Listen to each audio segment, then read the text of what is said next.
What happens when you take a La Fantasque, give her British consumables, and then a British commander? Caprice. Coming in as another part of the pirate collaboration, we have this French ship turned English. What are the perks of doing that? Well, the consumables, of course. British destroyers have some of the best consumables in the game, with long duration defensive sonar and 6 short smokes. It gives them a lot of utility and it makes them very versatile. And that's not all that makes British destroyers great, but those consumables are a good start. So what did this La Fantasque have to give up to get these consumables? That's the question. Let's take a look. Starting with the guns, La Fantasque is a fantastic gunboat. Caprice is not. Gun range has been nerfed 1 full kilometer. Gun reload has been nerfed 1.5 seconds. Shell damage has been nerfed 200 damage per shell for HE and AP shells. Fire chance has been nerfed 3%. Throw it all together and Caprice is now in the running for the worst gun performance at tier 7 for DDs, with a stock DPM number that looks like a tier 5 DD. In fact, it has about the same HE damage output as Fubuki. Caprice also has about a 10-second worse torpedo reload than La Fantasque, but the concealment is 0.3 of a kilometer better, and those are the main differences between the two ships. That and which flag they sail under, of course. So it's fine and all, right? All we need to do is build Caprice as a torpedo boat. With such abysmal long reload, low shell alpha, neutered fire chance, you're going to lose gun battles to Yadachis, Kageros, and Emilios. Not to mention burning battleships with your guns is going to be tough, as you have one of the lowest fires per minute of any tier 7 destroyer. Before we look at builds, let's see what's going on in this match. We're playing a little cautious because I think there's a black right over here. There are 4 DDs, which is not good matchmaking for Caprice because, again, yeah, you get your lunch eaten by any other destroyer in the game. And maybe it wasn't a black, actually, I can't remember. I got Sea of Fortune here like 3 times in a row. Same spawn, same everything. Love the variety. But anyways, there's a DD over here, so we're being a little bit cautious. We'll see if we can hit him with torps, because we're sure as heck not going to kill him with our guns.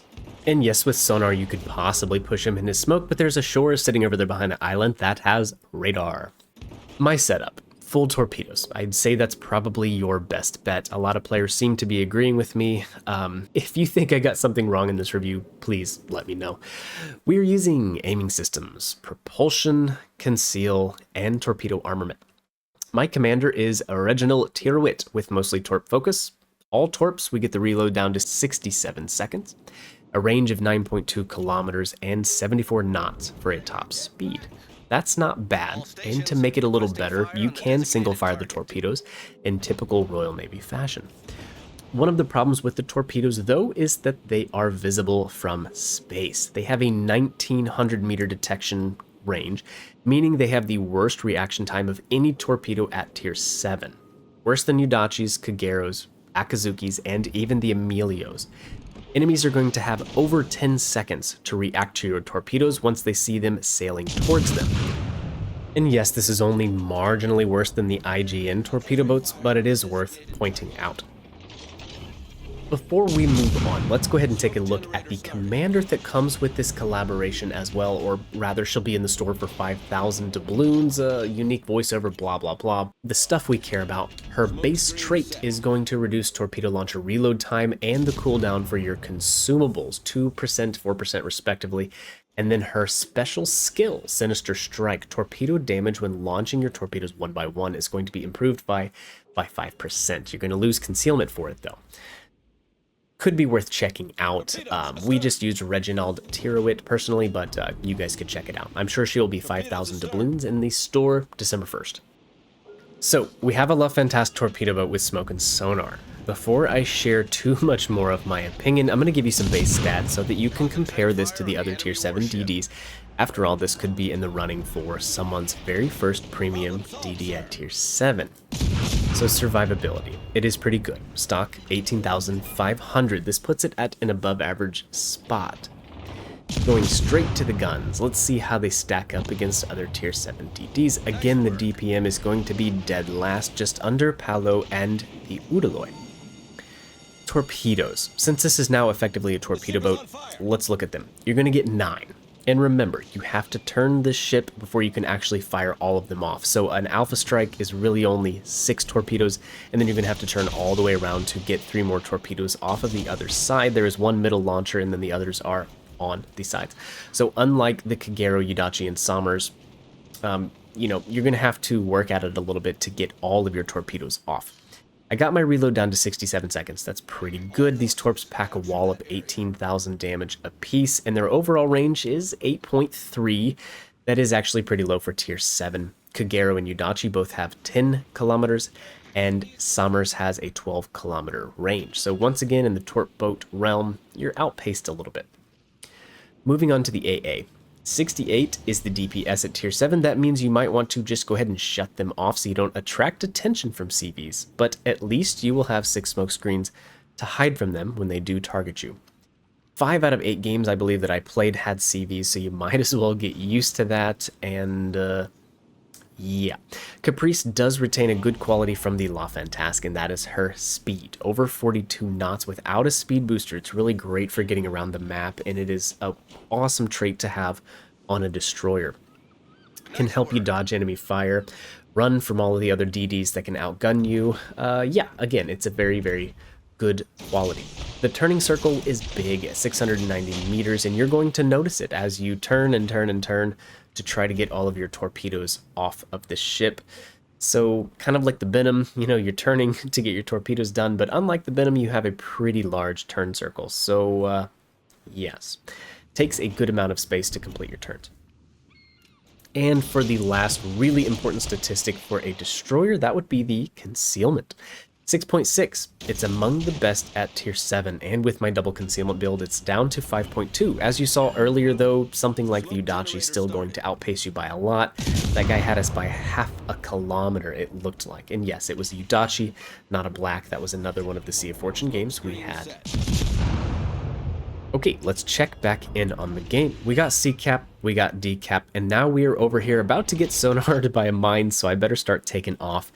But we can't kill cruisers very well. It's hard to torpedo cruisers. 1, these torpedoes are easy to spot. 2, cruisers are very agile and they have sonar. But the best thing that we can do is try to set up some crossfires with my battleships over there. So this guy can either bow tank me or he can bow tank my battleships. Really, I'm just trying to be a nuisance at this point. I don't have any prayer of killing in mines.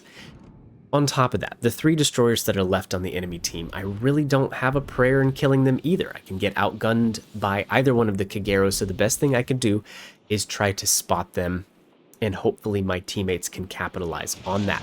Or catching them in a smoke sonar combination like you would in any German destroyer or British destroyer or the Loyang, Friesland, or something like that. Although the range is only 3.5 kilometers, it's not really that great as an offensive tool, in my opinion. But anyway, so this guy, the mines, we're hopefully going to get him to turn out here and our battleships can blap him. Alright, now I can kind of share my opinion on this boat. And first off, let me start by saying I wish I could count the number of times that I have heard that French destroyers are gunboats. Vauquelin, La Fantasque, Mogador, and Kleber, I hear this all the time. They are not torpedo boats, they are gunboats. And I've heard this from the community managers multiple times. Usually when people are asking about the nerf to Kleber torpedo range, sure. And while La Fantasque has better torpedo range than Kleber, in my opinion, she still falls in the category of a fantastic gunboat. So if we have to make her a torpedo boat, I think she's really missing out on what makes her amazing. The hard-hitting guns, the good DPM, of course the reload booster, yes. Now enter Caprice. The best parts of La Fantasque have been stripped away to make room for short-range sonar and smokescreens. Now these are very good consumables, the best in the game for destroyers, really, almost, you know. But you have to give up way too much to get these consumables, in my opinion. You're left with a subpar torpedo boat. Yudachi, Kagero, and Somers, in my eyes, are still better. And to boot, now you have the worst performing guns, damage-wise, of any ship at tier 7, except carriers. So, is it worth the smoke? Is it worth the sonar? You can decide. I still think as a torpedo boat, it's fine. To me, torpedo boats, they're not my favorite thing to play to begin with. I think that they have a limited ability to influence games. You know, again, when it comes down to these two enemy destroyers, really the best that I can hope to do is if they have more health than me, then I can spot them and try to tackle them with a teammate or somehow outfox them. But when it comes to just brute force outgunning them and winning the game, nope, you're not going to be able to carry it like that. So, hope you have a good team. So, my overall opinion, the ship misses the mark. She's quirky, could be fun to some, the speed's great, torps hit hard, cool. I will never play this ship again unless someone super chats me an egregious amount of money during a stream, and that's all I have to say about that. When or if you guys pick this one up, I do look forward to hearing back from you. Prove me wrong. Let's see, in 6 months, if Caprice has a higher damage record or XP record than La Fantasque. If it does, I'll do a Caprice-only stream. Boy. Alright, checking in on the game. We got the Lightning. Luckily, he had like, I don't know, 68 health. And we are currently working to bring back a 2v4. I could get the cap here, but I think Algerie's headed this way, and I really want to help my Akatsuki gun down this Kagero, and if we do, we're going to win it. The time's going to run out before they're going to get the points lead back. So we'll throw some torps down and use our awesome top speed to help our Akatsuki over here. And of course, we have the Sonar running, which is great just to make sure we're not going to get torped. It is a very helpful consumable, absolutely. Like, don't get me wrong here. You're just giving up too much for that consumable. So, a few seconds left. If you would do me a big favor, hit the like button if this was at all helpful, and if I sounded a little salty in this one, sorry. I played 8 games in this ship. This was one of the more interesting ones. We had some decent damage, like in one game, maybe 90k, but the damage ability on this, unless you are playing potatoes who, you know, don't change course or something like that, it's going to be very easy to counter this ship. And again, it's easy to spot the torpedoes.